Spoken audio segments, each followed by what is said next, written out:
Hello student, आज class 11 है आप लोग का।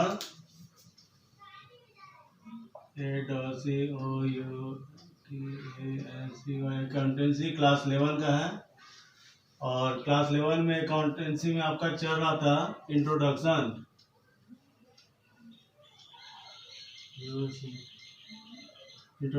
टू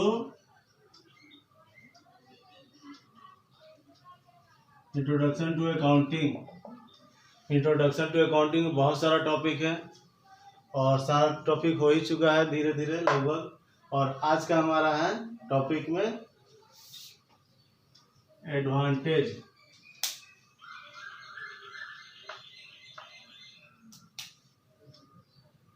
और ये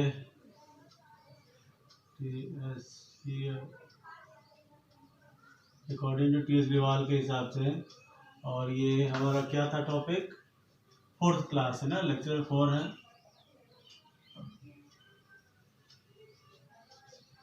फोर में क्या था हम लोग का, एडवांटेज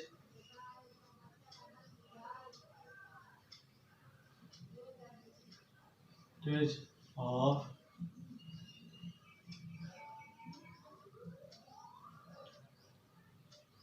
एडवांटेज ऑफ अकाउंटिंग है।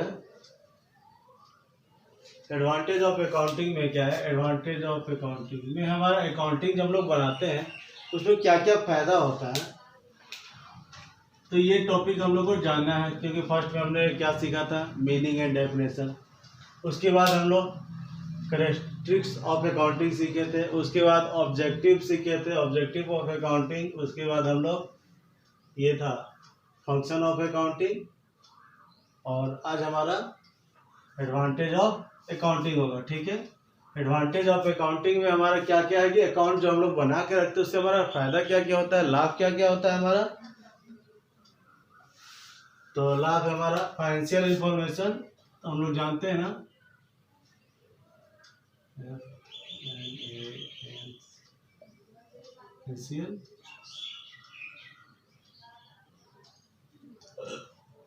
Information about business.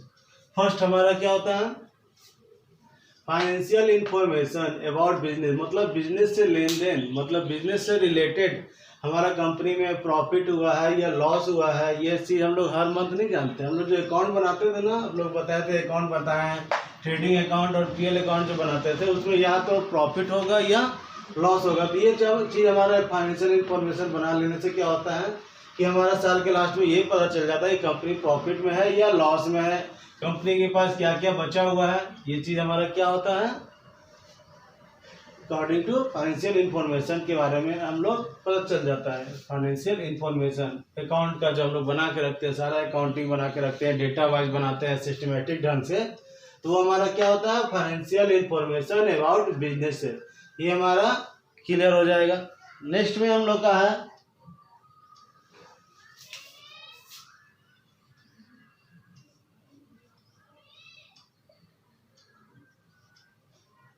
Assistant to management.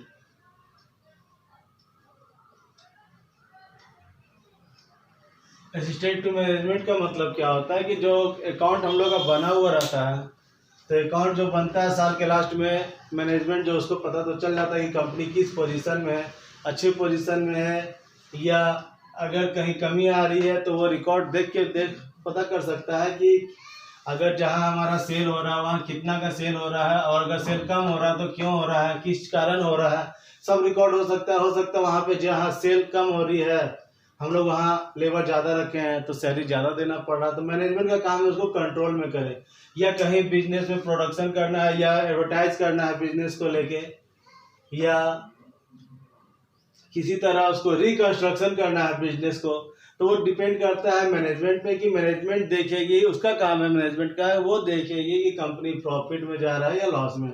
अगर प्रॉफिट में तो कितना प्रॉफिट में, उसी का कुछ पार्ट वो रिकंस्ट्रक्शन करने में वो खर्च कर सकती है, ना कि जितना आया उसका दोगुना तिगुना खर्च कर दे, तो वो मैनेजमेंट नहीं कहलाएगा, वो उसका डिमेरिट कहलाएगा, ठीक है। ये हमारा हो जाता है असिस्टेंट टू मैनेजमेंट का। तो फर्स्ट हमारा हो गया financial information about business, clear है। सेकेंड हमारा हो गया assistant to manager.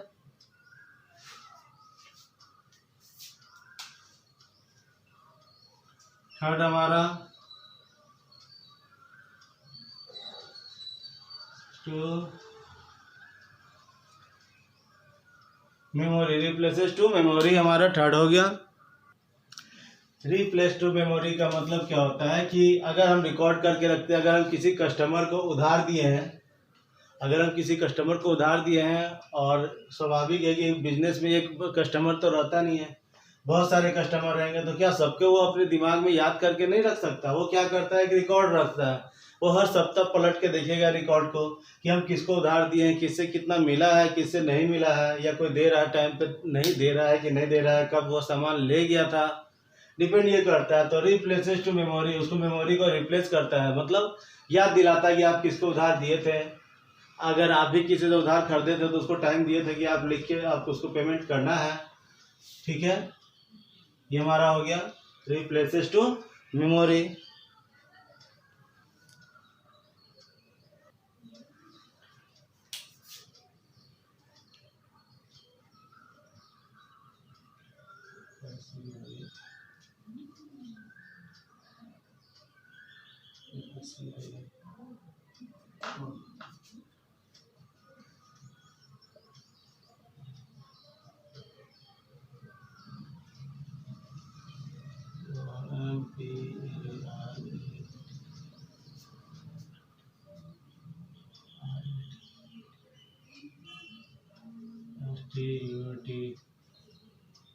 Study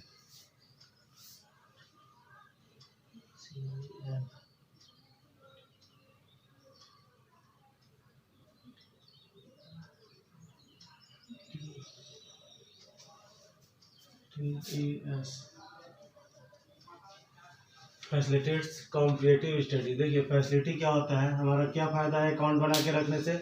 account बना के रखते हैं हम लोग, तो हमारा साल के लास्ट में ये हमारा स्थिति विवरण पता चल जाता है कि कंपनी के पास प्रॉफिट है या लॉस है, ठीक है।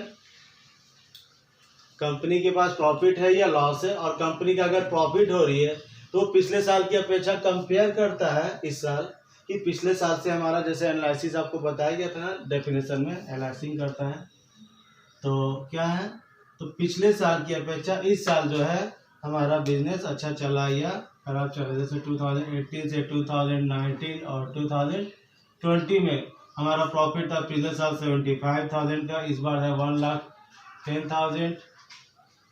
तो इस बार हमारा क्या है, मतलब कि 1,20,000 आ गया। तो पिछला साल 75 था, बहुत ज़्यादा बढ़ा, कितना बढ़ा, 35,000 बढ़ा। लेकिन इस बार नहीं बढ़ा जाता, इस बार कितना बढ़ा, ओनली 10,000 बढ़ा। तो क्यों बढ़ा तो कम, आखिर कहीं कुछ प्रॉब्लम हुआ होगा, कुछ कमी आया होगा जिसे में मैनेजमेंट क्या किया होगा, ध्यान नहीं दिया होगा। कहीं हो सकता है कि एडवर्टाइज ज़्यादा कर दिया, प्रोडक्शन ज़्यादा कर दिया, और नहीं बिक पाने के कारण क्या करता है कि कुछ कम कर दिया होगा, रेट घटा दिया होगा, तो जिस कारण क्या हुआ, प्रॉफिट कम हुआ। तो ये किसका काम है, कंपनी का काम था ना। इंट्रोडक्शन टू अकाउंटिंग में ये एडवांटेज ऑफ अकाउंटिंग में ये लाभ फायदा हो जाता है हम लोग को। फैसिलिटीज कॉम्पिटिटिव स्टडी, फैसिलिटी मिल जाता है उसको, कॉम्पिटिटिव की कंपेयर करना है उसका। किसका काम है, सब अकाउंटेंट का काम है कि हमारा पहले इतना था, फिर इतना था, फिर इतना हुआ। तो देखिए यहाँ 35,000 बढ़ा, यहाँ 10,000 बढ़ा, तो क्यों हुआ, कहीं कुछ डिमेरिट होगा। तो रिकॉर्ड रहने से क्या होता है कि वो जांच कर सकता है कि हमारा कहाँ पे कोई त्रुटि है, कोई गलती है, कोई कमी है, कोई कुछ भी है, प्रॉब्लम जो हुआ उसको सुधार किया जाए। कैसे संभव है, वो लिख के रखेगा तभी संभव है ना।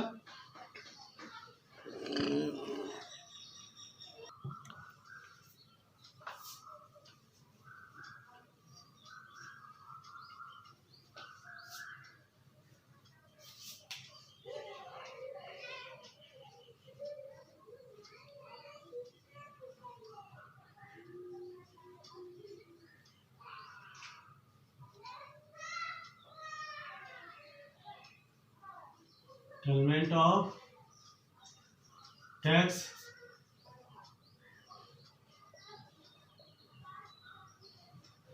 Settlement of tax liability. देखिए फैसिलिटीज क्या, हमारा facility settlement of tax liability, क्योंकि देखिए रिकॉर्ड रहने के कारण ही हम लोग को आसानी होता है टैक्स पे करने में। टैक्स यानी किसी भी तरह का income tax, sale tax, GST, goods and service tax जो हम लोग पे करते हैं वो किस बेसिस पे करते हैं? अकाउंटिंग रिकॉर्ड के हिसाब से ही करते हैं।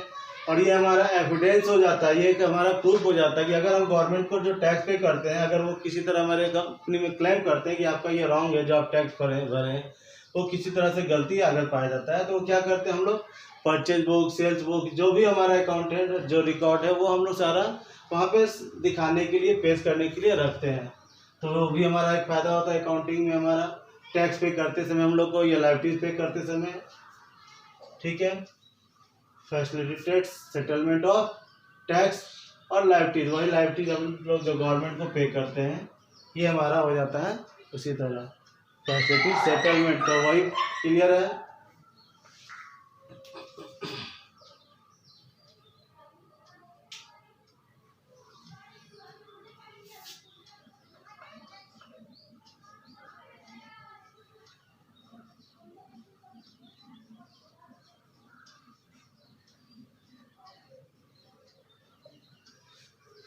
लोन लेने में भी सुविधा होता है।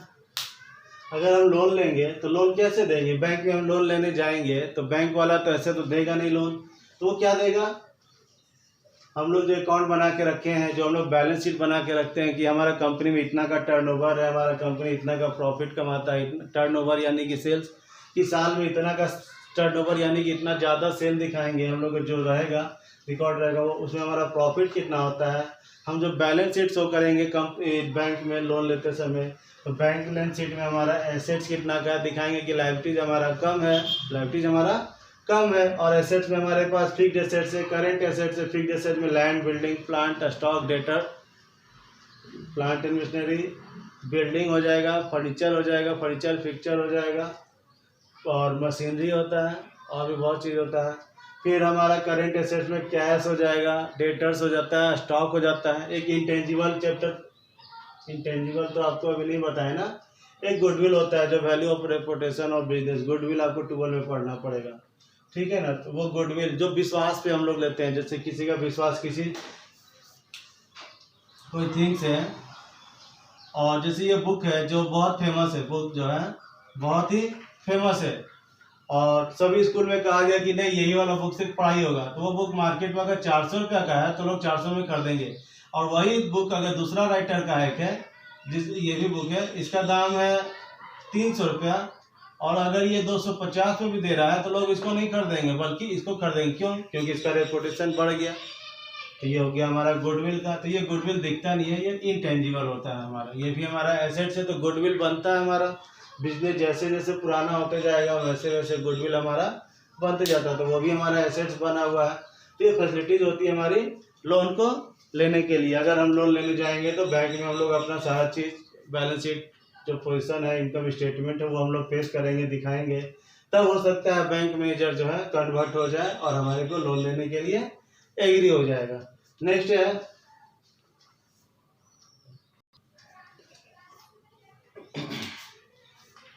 है हमारा ये भी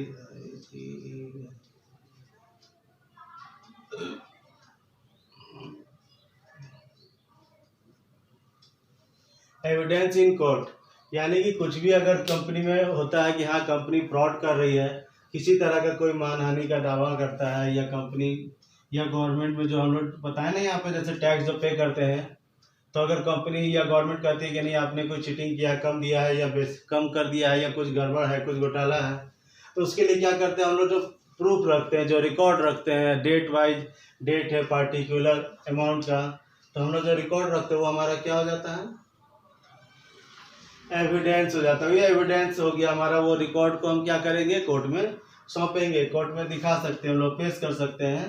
क्या कि हम एविडेंस इन कोर्ट में हम लोग बचने के लिए, क्या एडवांटेज ऑफ अकाउंटिंग के अंतर्गत। नेक्स्ट हम लोग इसको मिटाते हैं, अगर आप लोग लिख लिए हो तो।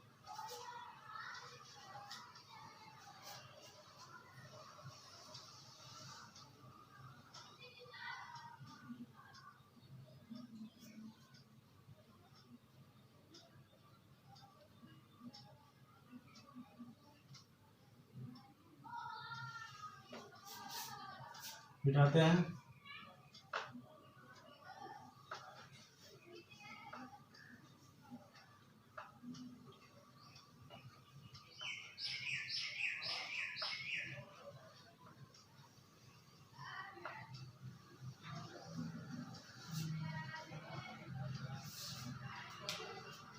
6 था, 7 होगा।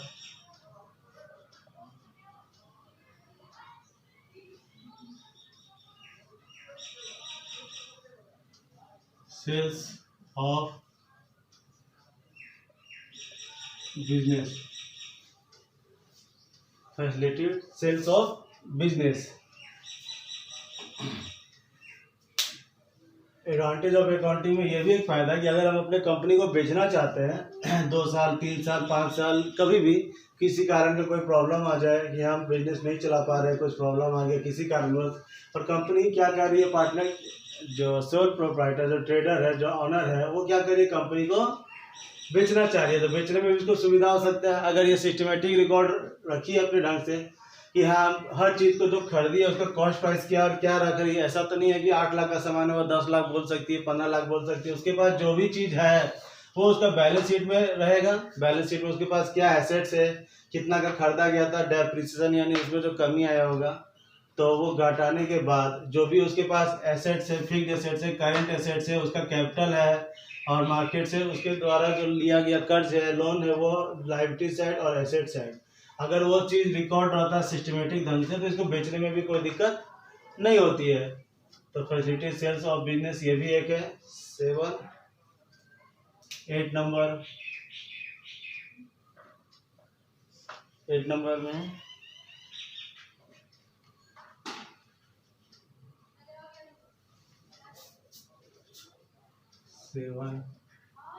पहले 6 था, 1 मिनट, वो पहले 6 ही था,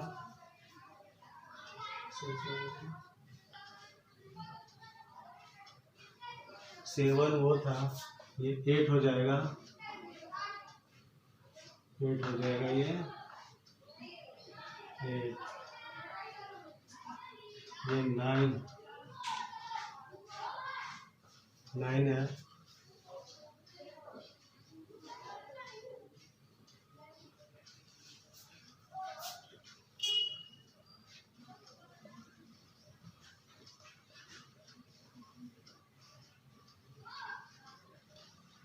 event of event of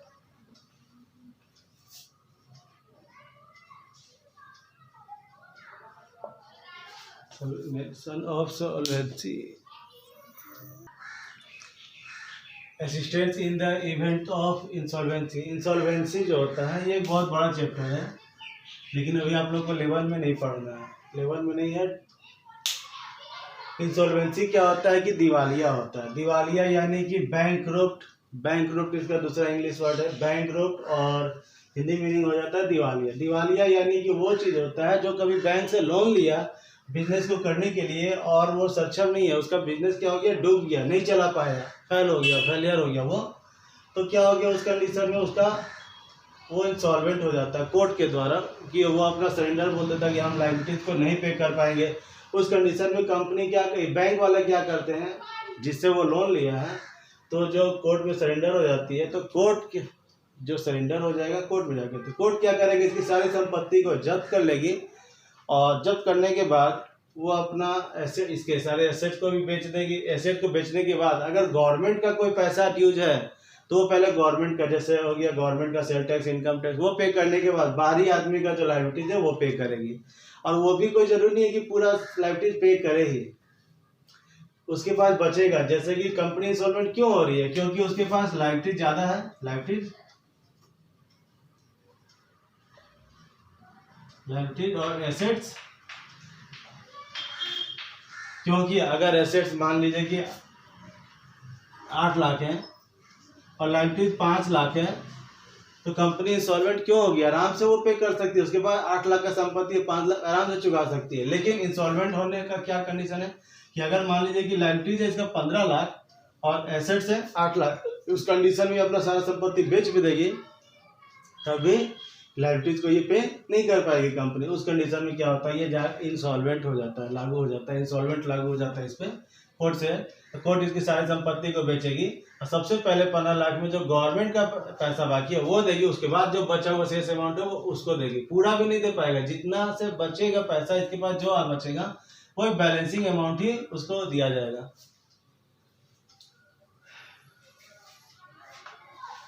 assisted in the event of insolvency.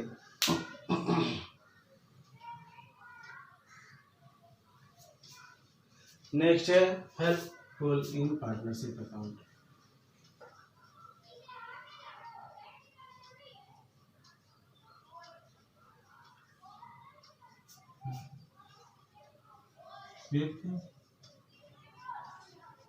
Helpful in partnership account, helpful in partnership account,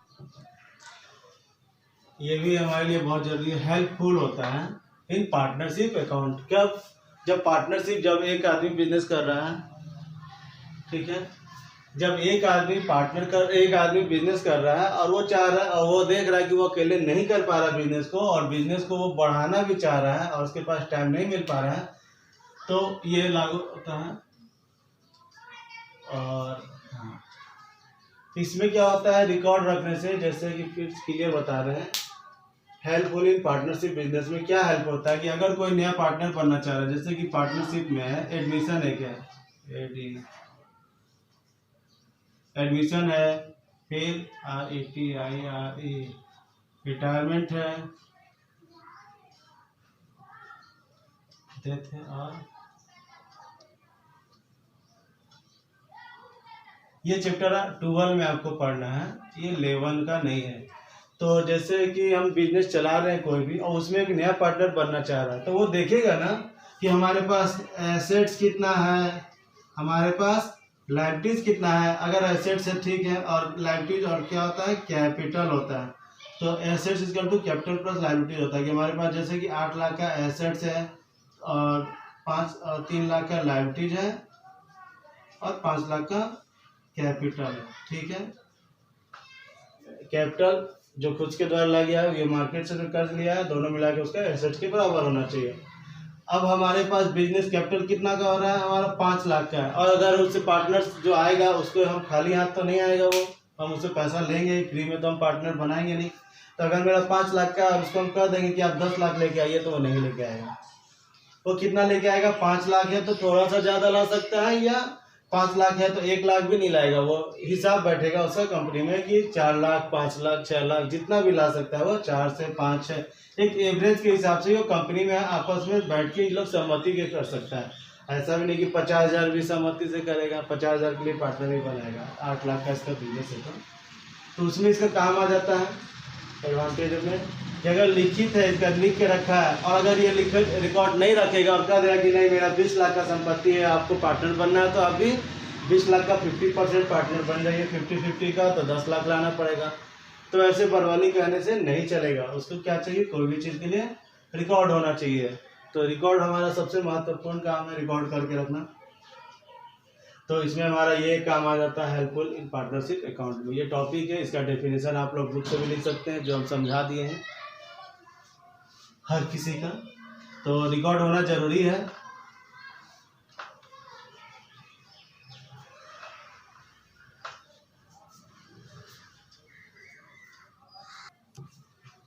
last है एक